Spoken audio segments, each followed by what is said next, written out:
Okay, so what we're going to do now is we're going to show everybody in the sim lab how we will administer oxygen, a nebulizer, and use the incentive spirometer so that you guys are fully aware of how to operate down here in the sim lab.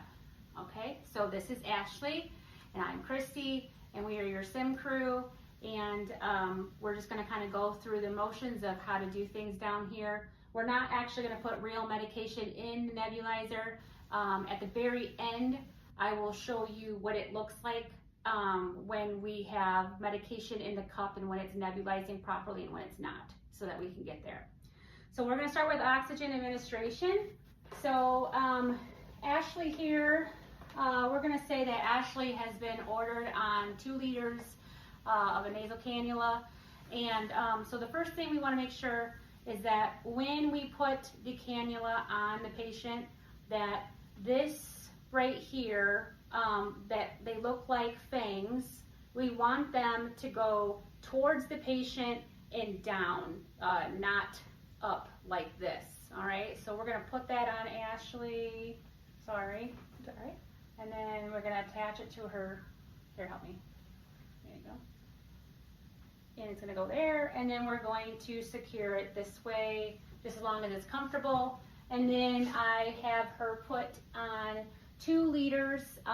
So in the hospital setting, if a patient is on oxygen, they're going to be hooked up to the green flow meter, and you'll see that there is a silver ball that levitates where the pressure of the oxygen is put it for how much she's getting. So you want to make sure that your silver ball, that the middle of it is right at the ordered dose of oxygen. Oxygen is a medication, so you do have to have an order to put it on, and sometimes you have to have an order to remove it depending on the case that you're dealing with. So right now she's on 2 liters nasal cannula, and she's comfortable, the cannula is on. So let's say that this needs to be on a baby, okay? We do have infant nasal cannulas, and the same thing applies when we put it on a baby. The only difference sometimes what we do is where we put the bottom of this. So I'm gonna leave this in her nose, and I'm actually just going to flip it over a little bit. So hold that right under your nose, this piece. Okay.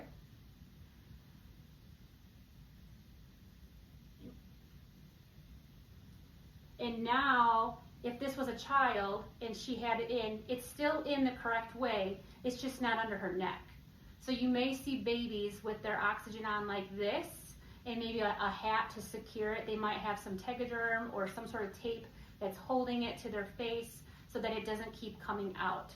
So that is usually the only difference that we're going to see in infants, children, and adults when it comes to a nasal cannula. Okay, and that's what you're going to see in sim lab.